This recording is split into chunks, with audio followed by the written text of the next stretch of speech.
جون جونز يعلن رسمياً عودته من الاعتزال. نعم، لقد سمعت ذلك بشكل صحيح.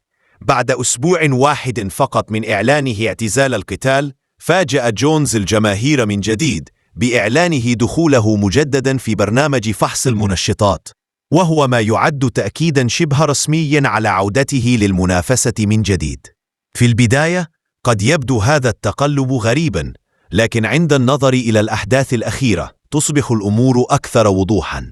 يعتقد الكثيرون أن قرار اعتزاله لم يكن بسبب القتال بحد ذاته، بل لأسباب شخصية، وعلى وجه الخصوص حادثة الفرار بعد الاصطدام التي أثارت ضجة كبيرة. حتى دانا وايت رئيس UFC صرح لاحقا بأن مغادرة جونز لم تكن بسبب محاولة الهروب من مواجهة توم أسبينال، مما يشير إلى أن الأمر لم يكن متعلقا بالخوف أو الضغط. والآن بعد أن تجاوز مشاكله القانونية على ما يبدو أن جونز قرر العودة من جديد إلى الساحة.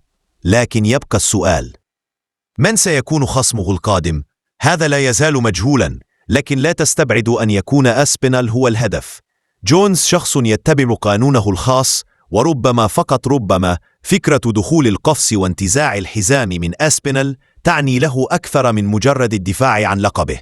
ربما هذا هو الدافع. مع جونز لا شيء يحدث ببساطة، ولكن هناك أمر واحد واضح: الوزن الثقيل عاد ليصبح مشوقا من جديد، ودخوله إلى برنامج فحص المنشطات يعني أنه لا يعبث. فما الذي تغير؟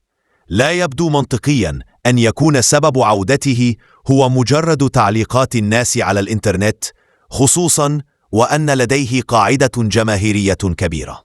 لكان يقضي وقتا في تايلاند، استمتع كثيرا، انجرف مع الأجواء، استيقظ ذات صباح وقال: لا أستطيع خوض معسكر تدريبي الآن. لكنه عاد، وربما استعاد تركيزه، استقام تفكيره، وبدأ يرى الأمور بوضوح. ورغم الأموال التي يحصل عليها من قضايا وتعويضات، إلا أنه أدرك أنه يترك الكثير من المال على الطاولة بغيابه، وربما كذلك لأنه حصل على خصم جديد. توم أسبينال تم سؤاله مؤخرا عن نزاله المقبل، فأغلق تماما أي احتمال أن يكون ضد جون جونز. بالنسبة له هذه المواجهة ليست مطروحة من الأساس، بل أكد أنه يعرف خصمه القادم، ورغم أنه لم يذكر الاسم إلا أنه وصفه بأنه أصعب خصم في مسيرته بأكملها، وأكد للجمهور: هذا الخصم ليس جون جونز.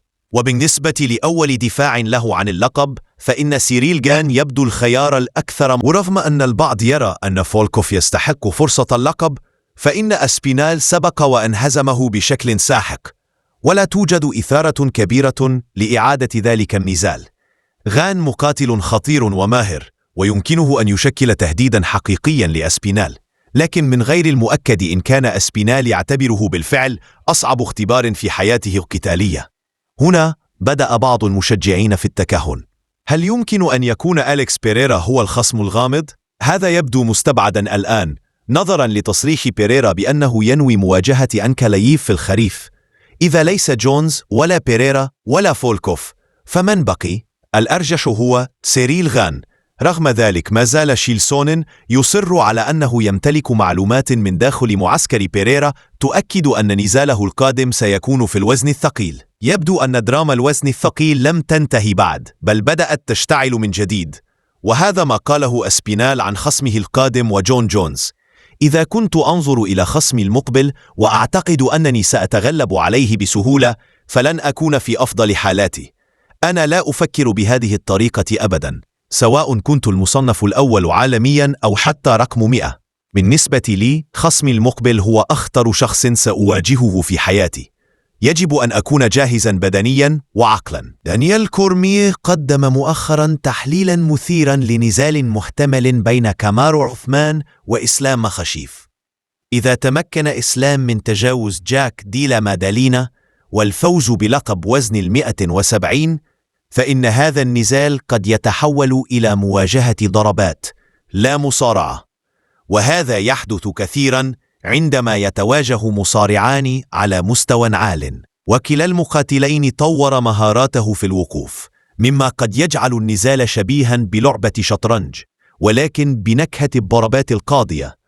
النزال سيكون ضخما، ليس فقط لأن عثمان أحد أعظم الأبطال في تاريخ الوزن المتوسط، بل لأنه عاد بقوة بعد فوزه على النجم الصاعد باكلي، وظهر بشكل قوي ومتحفز.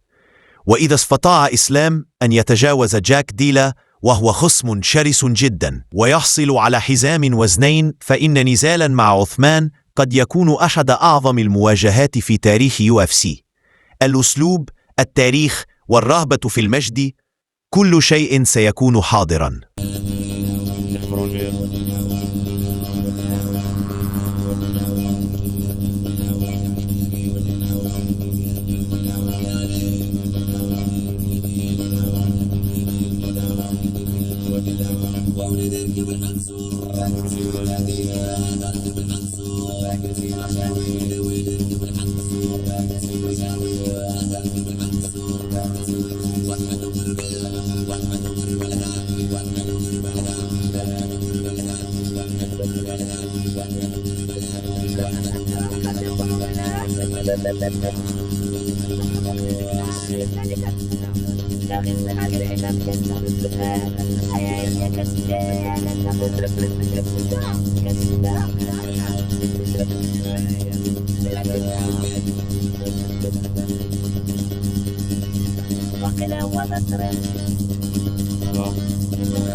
لا خلينا الله.